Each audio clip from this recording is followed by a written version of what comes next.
नमस्कार, खबर उत्तराखंड देख रहे हैं आप। आपके साथ मैं हूं सपना दीपक मदेशिया। बुलेटिन का आगाज करेंगे। रक्षा मंत्री राजनाथ सिंह ने सीमा सड़क संगठन द्वारा निर्मित 75 प्रमुख बुनियादी ढांचा परियोजना का लोकार्पण कर राष्ट्र को समर्पित किया। इसमें 9 परियोजनाएं उत्तराखंड की शामिल है। कार्यक्रम में मुख्यमंत्री पुष्कर सिंह धामी वर्चुअल रूप से उपस्थित थे। उत्तराखंड में जिन 9 परियोजनाओं का लोकार्पण किया गया उनमें गढ़वाल क्षेत्र में कड़छा पुल, मिंग गधेरा पुल, घस्तोली पुल, पागल नाला पुल और देहरादून जनपद में शिवालिक परियोजना का कार्यालय और रहने का स्थान शामिल है। कुमाऊं क्षेत्र में सूरिंग घाट और इसी के साथ पुल, चिमला पुल, पैनागढ़ पुल और गोसीगढ़ पुल का लोकार्पण किया गया। उत्तराखंड के 9 परियोजनाओं का लोकार्पण करने पर मुख्यमंत्री पुष्कर सिंह धामी ने रक्षा मंत्री राजनाथ सिंह का आभार व्यक्त किया।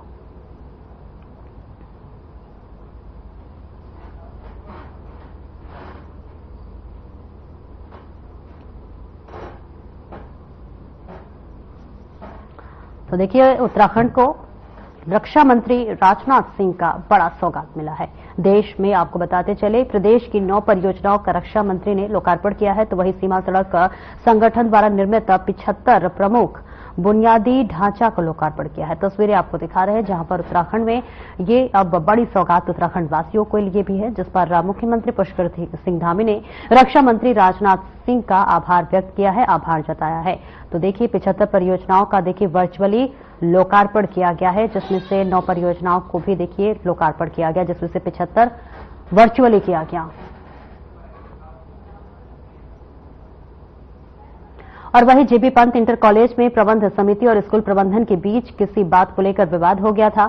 इसी मामले में पहले तो प्रबंध समिति के अध्यक्ष विमला गुड़िया और उनकी बेटी डॉक्टर दीपिका गुड़िया ने अपने निवास स्थान पर प्रेस कॉन्फ्रेंस की थी, और अब मामले में पूर्व विधायक राजू अग्रवाल के संस्थान पर एक प्रेस कॉन्फ्रेंस का आयोजन किया गया, जिसमें उन्होंने आरोप लगाया कि कॉलेज की प्रबंध समिति चुनाव कराने से कतरा रही है। प्रेस कॉन्फ्रेंस में और क्या कुछ कहा गया, वो भी आपको चलिए सुनवाते हैं। शिक्षा मंत्री जी को एक पत्र भेजा था। उस पत्र के एवज में माननीय मंत्री जी ने इस पर जांच बढ़ाई है पंडित गोविंद वल्लभ पंत शिक्षा समिति के प्रकरण में, और उस जांच कमेटी आई है। उसके बागेश्वर के जो जिला शिक्षा अधिकारी हैं उसकी अध्यक्षता में यहाँ ये लोग आए थे, और मुझसे भी उन्होंने बयान लिए हैं और सारी बातें उन्होंने लिखी हैं। और मेरा ऐसा मानना है कि इन लोगों के खिलाफ वो जा रही है सारी बातें, इसलिए ये बौखला रहे हैं, इसलिए फालतू की अपने प्रेस कर रहे हैं और लोग बुला रहे हैं और लोगों से बात कर रहे हैं। देखिए, इसका उद्देश्य ये है कि अभी विद्यालय में घटना हुई, एक राजीव अग्रवाल जी ने, पूर्व विधायक जी ने जो है एक पत्र मंत्री जी को भेजा था, जिस पर जांच कमेटी आई थी। उस जांच कमेटी की रिपोर्ट इन्हें जानकारी ये मिल गई है कि वो एडवर्स रिपोर्ट इनके खिलाफ है। इसलिए लोगों ने कल प्रधानाचार्य को घेर कर और परसों प्रधानाचार्य को घेर कर और उसके साथ बदतमीजी कर उसको निलंबन पे उसके जबरदस्ती साइन कराने का इनका षड्यंत्र था, जो सफल नहीं हुआ। उसके साथ इन्होंने मारपीट करी, और ये सारी चीजें जो है अनर्गल बयानबाजी मेरे बारे में, जैसे इन्हें 99 सदस्यों की बात करी। सदस्य बनना कोई अपराध नहीं है। मेरा नाम उदित बंसल है। मैं माननीय उच्च न्यायालय में अधिवक्ता हूं, और मेरा इस विद्यालय से संबंध इस वजह से क्योंकि मेरे दादा इसके जो है संरक्षक थे तथा फाउंडर थे। इस विद्यालय में चुनाव काफी समय से जो है नहीं हुआ है, और इसमें जो सदस्य भी बनाए गए हैं वो कोई जयपुर का है, कोई देहरादून का है, जबकि काशीपुर वासियों को सदस्य बनना चाहिए इसमें, जिससे कि क्षेत्र की समस्या का निराकरण उनके द्वारा हो सके। मेरा ये कहना है कि इसमें जो है चुनाव बिना पक्षपात के जो है सबको साथ में लेके एक सार्वजनिक सूचना देकर होना चाहिए, जिससे कि सबके काशीपुर के वासियों का इसमें सहयोग हो सके और वही काशीपुर को आगे बढ़ाने में सहयोग कर सकें। इनके पूर्व में करे गए हैं वो भी उसी एक निष्पक्ष चुनाव के बाद ही सामने आ सकते हैं, क्योंकि इन्होंने जितना गठन करा है कम से कम वो 2 करोड़ 5 करोड़ से ऊपर बैठेगा। इसलिए मेरे कहना है कि इनके द्वारा एक ये समिति भंग करके सरकार को और निष्पक्ष चुनाव कराए जाने होते, रिसीवर डीएम को नियुक्त कराया जाना चाहिए, जिससे कि वो चुनाव की प्रक्रिया जो निष्पक्ष रूप से करवा सकें। और हरिद्वार जिला कारागार से 2 कैदियों के भागने से हड़कंप मच गया। जी हां, कैदी पंकज निवासी रुड़की और राजकुमार निवासी गोंडा उत्तर प्रदेश दोनों जेल से फरार हो गए। पंकज हत्या के मामले में आजीवन कारावास काट रहा था, तो वहीं रामलीला के दौरान हरिद्वार जेल से 2 कैदी फरार हो गए। पर एसएसपी हरिद्वार प्रमेंद्र सिंह डोभाल ने बताया कि आज सुबह हमें कंट्रोल रूम से सूचना मिली कि जेल से 2 कैदी, एक सजास्ता और दूसरा विचाराधीन कैदी फरार हो गए हैं। और अब जिला प्रशासन को जब सूचना मिली तो हमने जगह जगह जांच और तलाशी शुरू कर दी। संबंधित धाराओं में मुकदमा दर्ज कर लिया है। जल्द ही उन्हें गिरफ्तार कर कानूनी कार्रवाई की जाएगी।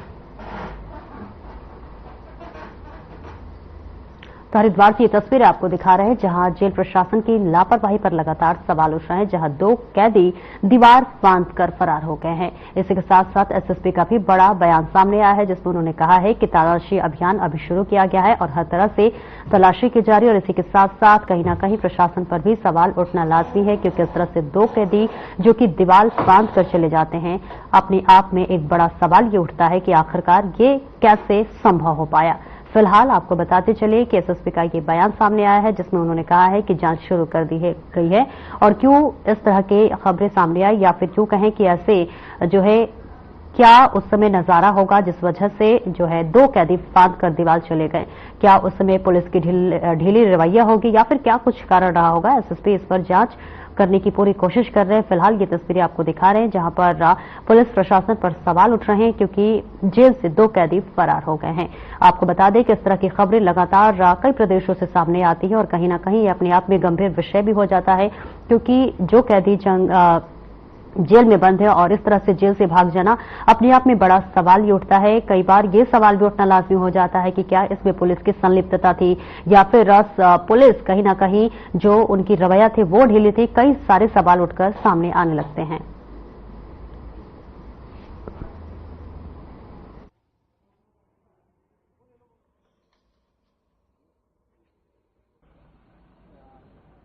दोस्त बंदी हैं, एक पंकज है जो रुड़की का रहने वाला था, हत्या के केस में दोस्त था, और दूसरा जो था वो एक राम कुमार था जो गोंडा का रहने वाला है, और ये अपहरण और फिरौती के मामले में दोषी था।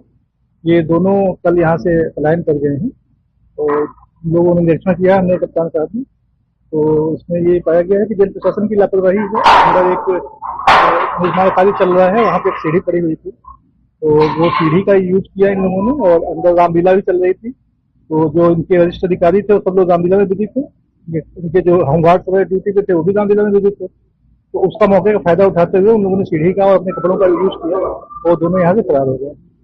तो इसमें FIR दर्ज हो गई है थाने में, पुलिस इन्वेस्टिगेशन कर रही है। उसके अलावा डिपार्टमेंटल इंक्वायरी और मजिस्ट्रेट जांच भी इसकी कराई जाए। कंट्रोल रूम के माध्यम से पुलिस को सूचना मिली थी कि 2 कैदी रामलीला यहाँ पर एक कार्यक्रम चल रहा था, उसका फायदा उठाते हुए कंस्ट्रक्शन साइट में से एक सीढ़ी को उठा के और दीवार फांकने यहाँ से निकले हैं।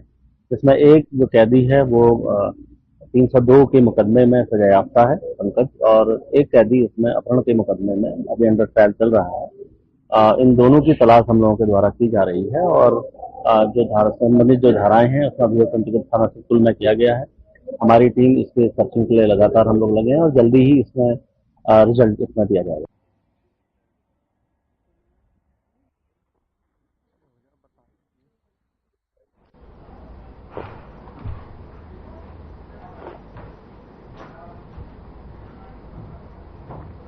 और दर्पण विसर्जन के साथ दुर्गा पूजा का भी समापन हो गया है। महिलाओं ने सिंदूर की होली खेलकर महामाई को विदाई दी। इस दौरान महिलाओं ने माता को सिंदूर चढ़ाकर एक दूसरे के ऊपर उसी सिंदूर से होली खेली। मुख्य पुरोहित ने मंदिर के सभी श्रद्धालुओं के साथ मंदिर की 7 बार परिक्रमा कर वैदिक मंत्रोच्चारण के साथ दशमी वृहद पूजा संपन्न की। बांग्ला परिधानों में सज धज कर महिलाएं जमकर सिंदूर की होली खेलते हुए नजर आई। तो दिनेशपुर से तस्वीरें आपको दिखा रहे, जहां दुर्गा पूजा का समापन हो गया है, जहां पर महामाई को विदाई देते हुए महिलाएं नजर आ रही हैं। और इसी के साथ साथ इस मौके पर महिलाओं में खासा उत्साह देखने को मिल रहा है, जहां नम आंखों के साथ महिलाओं ने मां को विदाई दी और इसी के साथ साथ मां को सिंदूर चढ़ाई। और उसी सिंदूर से तमाम जो यहां पर महिलाएं मौजूद है वो उसी सिंदूर से होली खेलते हुए नजर आई और एक अलग ही नजारा देखने को मिल रहा था, जो अलग ही एक छटा बिखेर रहा था। फिलहाल ये तस्वीरें आपको दिनेशपुर से दिखा रहे हैं, जहां पर अब जो है दुर्गा पूजा की समाप्ति हो गई है और मां की जो है विदाई की जा रही है, जिसके बाद से विदाई के समय जो महिलाएं थी उन्होंने होली खेली, सिंदूर की होली खेली है, सिंदूर मां को चढ़ाया गया और उसी होली से माफ कीजिएगा उसी सिंदूर से जो महिलाएं थी वो होली खेलती हुई नजर आई, जो कि अपने आप में भव्य रूप से शोभा बिखरता हुआ वो तस्वीरें और वो नजारा देख रही थी। तस्वीरें आपको दिखा रहे जहां तमाम महिलाएं मौजूद हैं और होली खेलती हुई नजर आ रही हैं। दिनेशपुर से ये तस्वीरें दिखा रहे जहां दुर्गा पूजा के समापन के मौके पर यह पूरा कार्यक्रम हुआ, जिसमें तमाम महिलाओं ने सिंदूर की होली खेली। और इसी के साथ साथ आपको बता दें कि ये जो आयोजन है वो हर साल होता है। हर साल नवरात्रि में तमाम महिलाएं जो है वो होली खेलती हुई नजर आती है, सिंदूर की होली खेलती हैं और इस बार भी जो है सिंदूर की होली खेलती हुई महिलाएं नजर आई। फिलहाल दिनेशपुर से ये तस्वीरें आपको दिखा रहे जहां पर दुर्गा पूजन की समाप्ति के बाद महिलाएं जो है एक रंग में नजर आई और एक परिधान में नजर आई।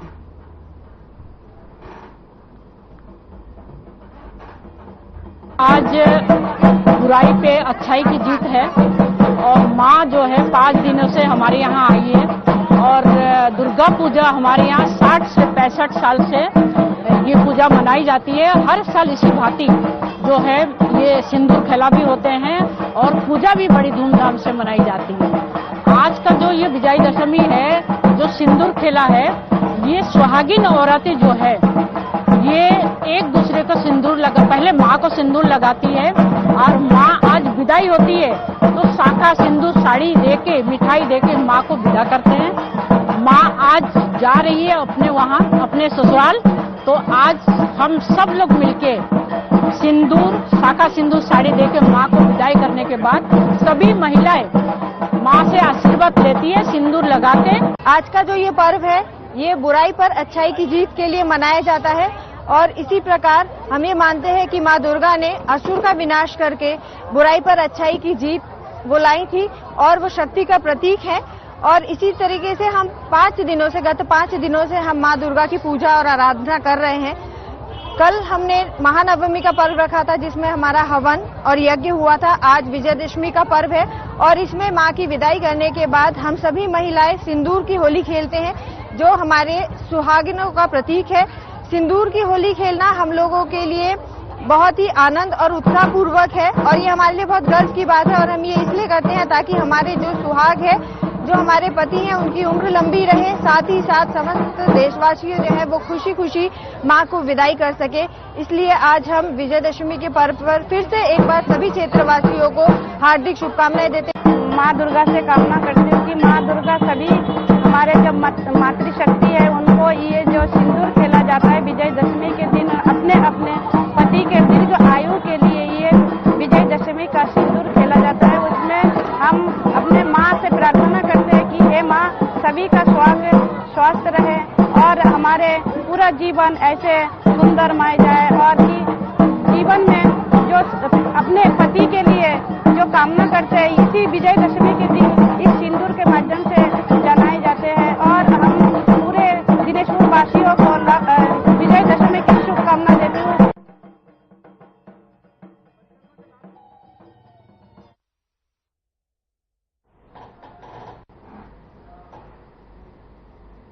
और हरिद्वार स्थित जिला कारागार से शुक्रवार देर रात 2 कैदी फरार हो गए, जिससे जेल प्रशासन और पुलिस महकमे में हड़कंप मच गया। सूत्र बताते हैं कि जेल से फरार हुआ एक कैदी वाल्मीकि गैंग का है, जो कि हत्या के मामले में था और बंद जो कि दूसरा किडनैपिंग के मामले में जेल में बंद था।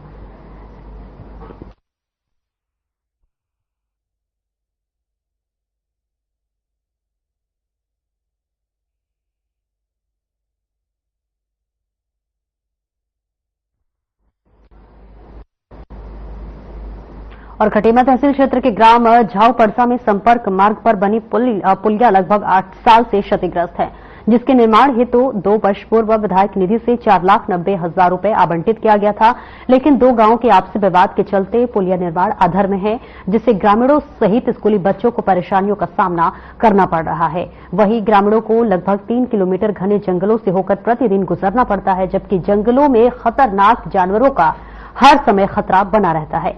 वहीं ग्रामीणों ने शासन प्रशासन, विधायक और जनप्रतिनिधियों से गुहार लगाई है कि इस पूरे मामले में पहल कर समस्या का समाधान किया जाए। मामले को लेकर खटीमा विधायक भुवन चंद्र कापड़े का भी बयान सामने आया है।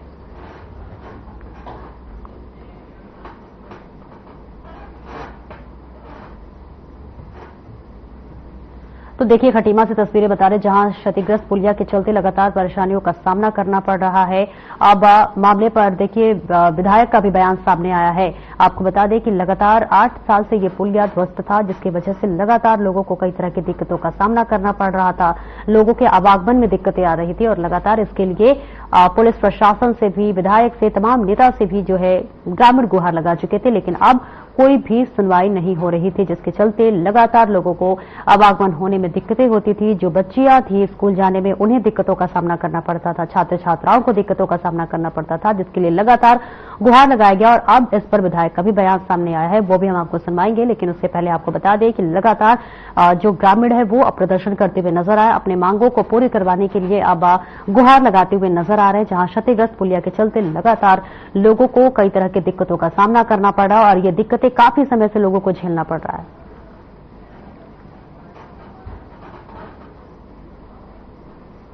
हम 6-7 साल हो गए पुलिया टूटे हुए, बहुत ज्यादा दिक्कत होती है आने जाने में।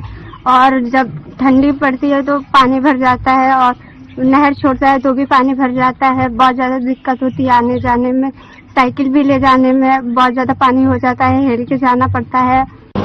देखिए, जाओ बरसा हमारा ग्रामीण क्षेत्र है जो बिल्कुल एकदम वन विभाग के नजदीक पड़ता है और काफी दूरस्थ है। और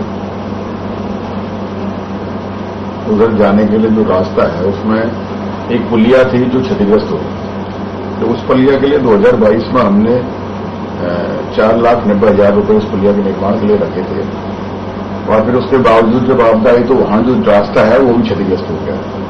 तो मैंने यूपी कैनाल से बात करी और उस रास्ते को एक बार बनवाया, लेकिन फिर दोबारा बारिश से फिर टूट गया, तो उस रास्ते को भी हम बनवा रहे हैं। और पुलिया का बजट पहले से हमने रखा हुआ है, लेकिन वहां 2-3 गांव हैं तो उनका आपस में समन्वय नहीं बन पा रहा है। पुलिया टूट गया है तो बहुत दिक्कत हो रही है। हम लोगों को जंगल के रास्ते से आना पड़ता है और जंगल में बहुत घना जंगल है और जंगल में बहुत सारे शेर भी रहते हैं, चीता है, भालू है, इन सब का सामना करना पड़ रहा है हमें।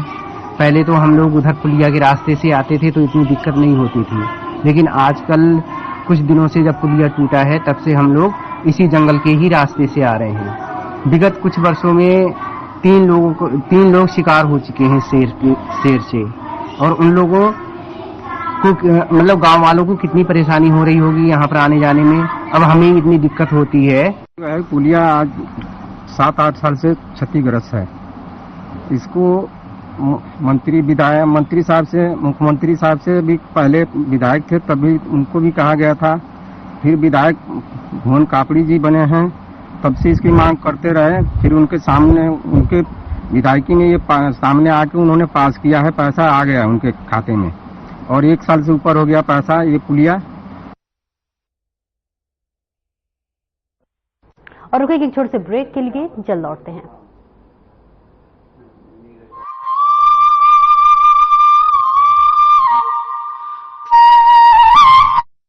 प्रधानमंत्री नरेंद्र मोदी जी के मार्गदर्शन और मुख्यमंत्री पुष्कर सिंह धामी के कुशल नेतृत्व में उत्तराखंड सरकार महिलाओं के सर्वांगीण विकास और सशक्तिकरण के लिए लगातार कार्य कर रही है। पिछले कुछ वर्षों में सरकार द्वारा लखपति दीदी योजना, सशक्त बहना योजना, महिला स्वयं सहायता समूह सशक्तिकरण योजना जैसी महत्वपूर्ण योजनाएं लागू की गई हैं, जिनके माध्यम से महिलाओं का आर्थिक सशक्तिकरण किया जा रहा है। सशक्तिकरण के इन्हीं प्रयासों में शासन, प्रशासन और निर्णय लेने की प्रक्रिया में भी महिलाओं की भागीदारी को बढ़ाया जा रहा है। जहां एक ओर महिलाओं को सरकारी नौकरियों में 30% का क्षैतिज आरक्षण दिया गया है, वहीं अब सरकार ने कोऑपरेटिव बैंकों और सहकारी समितियों में महिलाओं के लिए 33% आरक्षण देने का निर्णय लिया है। यह निर्णय महिलाओं की राजनीतिक और सामाजिक भागीदारी को बढ़ावा देने के साथ साथ सहकारी आंदोलन में सबका साथ, सबका विकास के मंत्र को और मजबूती देगा। सरकार के इस ऐतिहासिक निर्णय से अब महिलाओं के लिए न्याय पंचायत स्तर पर सरकारी समितियों और जिला सहकारी बैंकों में भी महत्वपूर्ण पदों पर सुनिश्चित भागीदारी का रास्ता खुल गया है। इस निर्णय से सहकारिता विभाग द्वारा चलाई जा रही सभी योजनाओं का लाभ समाज की आधी आबादी तक और प्रभावी तरीके से पहुंचेगा। लैंगिक समानता और महिला सशक्तिकरण की दिशा में सरकार के ये प्रयास न सिर्फ महिलाओं को आर्थिक रूप से सशक्त बनाएंगे, बल्कि उनकी सामाजिक स्थिति को भी सुदृढ़ करेंगे। संकल्प से सिद्धि की ओर, सहकारिता से समृद्धि की ओर।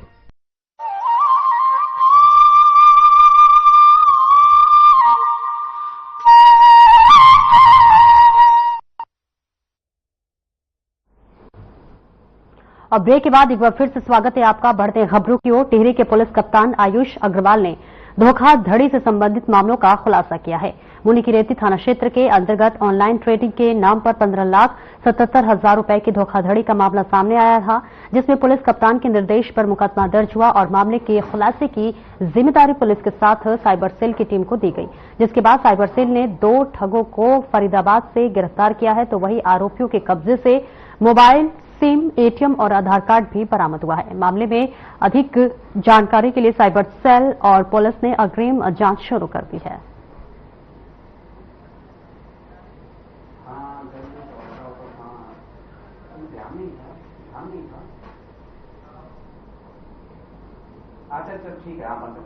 और देहरादून में हर बार की तरह इस बार भी परेड ग्राउंड में रावण, कुंभकर्ण और मेघनाथ के पुतले खड़े हो चुके हैं। आपको बता दें, जिन्हें विजयदशमी के मौके पर बुराई पर अच्छाई की जीत के प्रतीक के रूप में जलाया जाएगा। रावण दहन के पूरे कार्यक्रम में मुख्यमंत्री पुष्कर सिंह धामी भी शामिल होंगे। आपको बता दें कि इस साल 65 फीट ऊंचे रावण के पुतले का दहन किया जाएगा और वहीं मुख्यमंत्री पुष्कर सिंह धामी ने प्रदेशवासियों को विजयदशमी पर्व की बहुत बहुत बधाई और शुभकामनाएं दी है।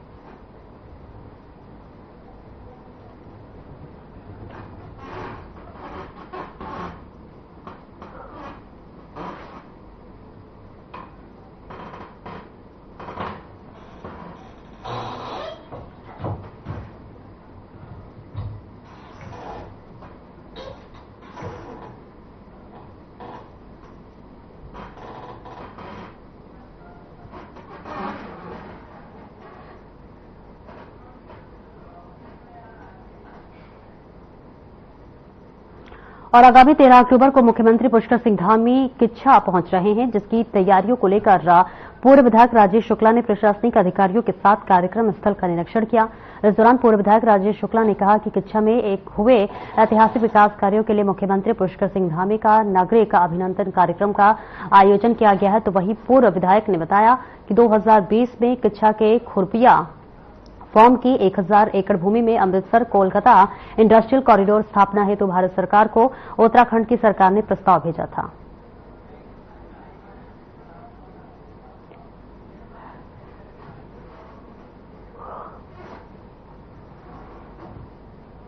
प्रधानमंत्री नरेंद्र मोदी जी ने और उत्तराखंड में हमारे बहुत ही कर्मठ मुख्यमंत्री पुष्कर सिंह धामी जी ने, दोनों ने मिलकर किच्छा को काफी सौगातें दी। अब ऐसा संयोग नहीं बन पाया, हम एम्स के लिए भी उनका धन्यवाद नहीं कर पाए पब्लिकली, और भी कई चीजें यहाँ मिली पब्लिकली, हम स्वागत धन्यवाद नहीं कर पाए। तो इस बार एक कार्यक्रम हमने रखा है जो स्मार्ट सिटी के रूप में एक औद्योगिक गलियारा, एक बहुत बड़ा पैकेज जो आ रहा है किच्छा में, जिसमें करीब 1000 एकड़ जमीन में 75,000 करोड़ का निवेश होगा। अब आप कल्पना कीजिए कि 1200 करोड़ से तो केवल उसका इंफ्रास्ट्रक्चर बन रहा है।